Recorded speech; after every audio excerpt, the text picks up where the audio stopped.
ଯେଉଁ ବାପା ପିଲାଦିନେ ନିଜ ପିଲାର ହସ ଦେଖି ସମସ୍ତ ଦୁଃଖ ଭୁଲି ଯାଉଥିଲା, ସେ ବାପା ବୃଦ୍ଧାବସ୍ଥାରେ ସେହି ପିଲାର ଆଖି ଦେଖି ଡରି ଯାଉଛି। ଯେଉଁ ବାପାର ହୃଦୟ ପିଲାଦିନେ ନିଜ ପିଲାର ଲୁହ ଦେଖି ତରଳି ଯାଉଥିଲା, ସେ ବାପା ଆଜି ନିଜ ପୁଅକୁ ପୁଅ ବୋଲି ଡାକିବାକୁ ସାହସ ଜୁଟାଇ ପାରୁନି।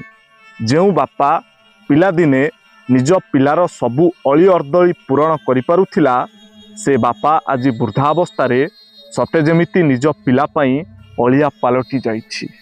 ଅବଶ୍ୟ ସବୁ ପିଲାମାନେ ସମାନ ନୁହନ୍ତି ଆଜ୍ଞା, କ'ଣ ଠିକ୍ ତ? କମେଣ୍ଟରେ ଆପଣଙ୍କର ଉତ୍ତର ଲେଖିବା ପାଇଁ ଅନୁରୋଧ। ଆପଣ ପ୍ରକୃତରେ ଆକର୍ଷଣୀୟ କି? ମାତ୍ର 30 ସେକେଣ୍ଡରେ ଜାଣନ୍ତୁ। ଲୋକେ ବିନା କାରଣରେ ଆପଣଙ୍କ ପାଖକୁ ଆସିବାକୁ ଚାହାନ୍ତି। ଯେତେବେଳେ ଆପଣ କଥା କୁହନ୍ତି, ଲୋକେ ଧ୍ୟାନ ଦେଇ ଶୁଣନ୍ତି।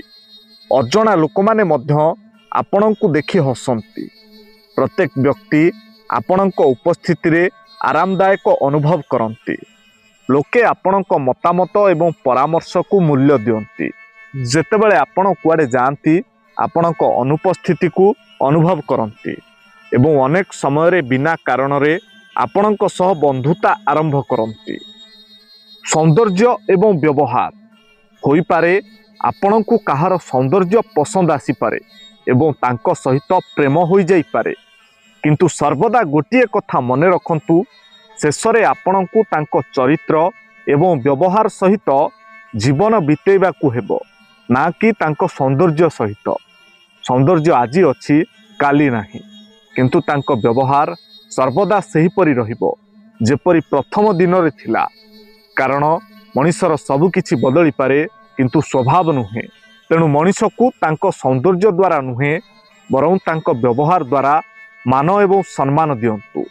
କ'ଣ ସାଙ୍ଗମାନେ ଠିକ୍ ତ? ସାଙ୍ଗମାନେ, ମଦ ପିଇଲେ ସରକାର ଚଳୁଛି, ଆଉ ମଦ ନ ପିଇଲେ ଆପଣଙ୍କ ନିଜର ପରିବାର ଚଳୁଛି। ତାହେଲେ ଆପଣ ଏବେ ବିଚାର କରନ୍ତୁ, ଆପଣ କାହାକୁ ଚଳେଇବେ? ମଦ ପିଇ ସରକାରକୁ ଚଳେଇବେ କି ମଦ ନ ପିଇ ନିଜ ପରିବାରକୁ ଚଳେଇବେ? ସେ ବିଚାର ଆପଣମାନଙ୍କର। କମେଣ୍ଟରେ ଆପଣଙ୍କର ଉତ୍ତର ଲେଖିବା ପାଇଁ ଅନୁରୋଧ।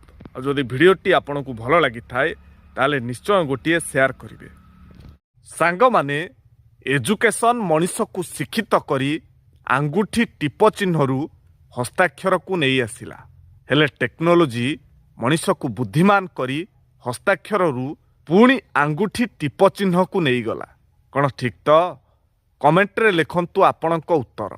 ଆଉ ଯଦି ଭିଡ଼ିଓଟି ଆପଣଙ୍କୁ ଭଲ ଲାଗିଥାଏ, ତାହେଲେ ନିଶ୍ଚୟ ଗୋଟିଏ ସେୟାର କରିବେ।